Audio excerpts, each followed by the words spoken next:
Howdy y'all, Joe Hills here, recording as I always do in Nashville, Tennessee. And in today's episode, we're going to address this side of the house. We haven't done too much over here. That's why I've installed the Joe Hills Party Balcony. I had the idea for the Joe Hills Party Balcony when I was looking out in the distance here at this beautiful bay and thinking about that Mitt Romney speech today, where Mitt Romney basically said that Donald Trump was the worst thing to ever happen to the Republican Party, and everybody needs to basically have a contested convention and then elect Mitt Romney for some reason. I don't know. I didn't really follow it. But what it came down to really was, if Trump wins the Republican nomination, there's going to be a split in the party. And if there's a split in an American political party, what that always means is that they have to get new names. Now, the existing party, the Trump party, might stay the Republican Party for a while. The Democrats, they're still going to be the Democratic Party for a while. But the new Republican Party, the establishment Republican Party, the Wall Street Republican Party, they're going to have a new name. So let's look at some of the names American parties have used in the past. They've used the Bull Moose Party, which is an awesome animal name. They've used the Whig Party and the Federalist Party.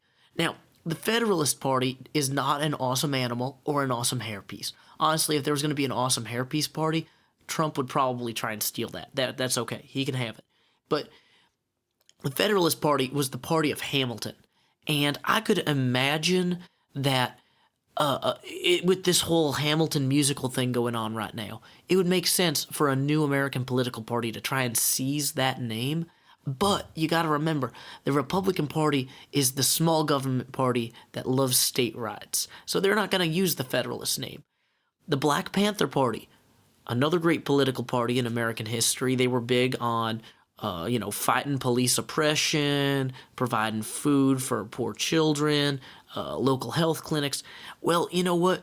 As much as I think a lot of people in the Republican Party love cool animal names, that whole history of fighting police oppression doesn't line up with their current political ideals.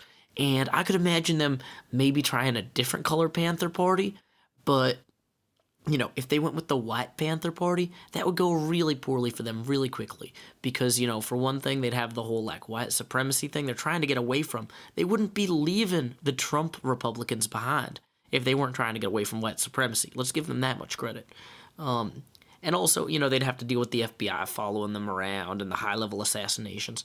Man, if you want to read a good book that's supposedly about how languages are structured, but is actually just about the FBI stalking and assassinating people in the Black Panther Party, read Language and Responsibility by Noah Chomsky.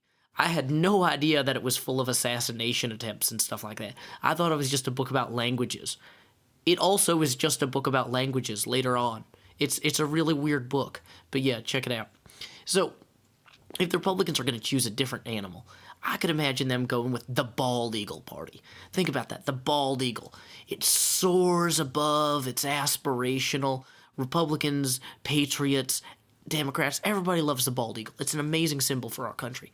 Now, Bald Eagles do have an unfortunate tendency to swoop down and snatch up the young of other species and things like that. And I feel like that image is something that the new Republicans might want to get away from.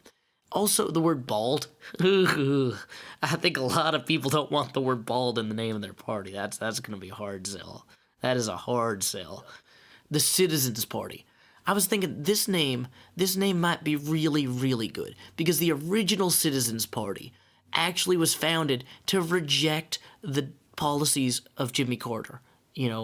Republicans famously dislike Jimmy Carter. Half of the Democrats will renounce Jimmy Carter because he went too far. But unfortunately, the original Citizens Party was actually founded to renounce Jimmy Carter because they felt that his stance on ecology and saving the earth didn't go far enough. And that's not really purely in line with modern Republican teachings either. So that one, I think they're gonna have to get rid of that. Oh, you know what I was supposed to be doing was, as I was discarding these ideas, I was supposed to be chopping them up. Boom. Bald Eagle Party, also gone. We're going to leave this book recommendation in this, because this is helpful. You guys should look this stuff up. It's good stuff. So this brings me to my personal favorite name, the Street Party. We're going to take this to the streets. We're going to be out protesting Trump, and we're going to fight this in a very real way. The Republican Party is supposed to be the conservative party. They cannot be the renegades. They cannot be the revolutionaries. But they can still take to the streets in a responsible way. And I think that this is also good because it sounds like a bunch of people getting together in a community and just making their voices heard and meeting each other. And that's great. The cons to this, though, for one thing, it sounds kind of like Wall Street, the Wall Street Party. Nobody wants that. Two, old people don't like being out in the street, especially not at night. They want to be at home. It's time for Jeopardy, you know? So I feel like as much as I love this name, they'll never use it. Let's see, what have we got next? The Freedom Party. This is another one that sounds awesome. Everybody loves freedom. It sounds like the sort of thing that, like, America could get behind, right? Freedom Party. Well, unfortunately, the Freedom Party already exists. It's actually founded by somebody who was a former Black Panther. It just goes to show that when you get good people down and you don't treat them with respect, they're going to start their own political parties, and they're going to take all the good names. If you start Googling, like, oh, I have an idea for a good political party, you know, that'd make a great name. Chances are it's either an offshoot of the Black Panthers or an offshoot of somebody who, like, wants pure biblical interpretation in government. And those people, it gets, you don't want to read too much about them. It gets real crazy real quick. So anyway, Freedom Party, not available. Not available to the Republicans. And this leads us to our final name, the name that I think could actually win them the election, the Humble Party.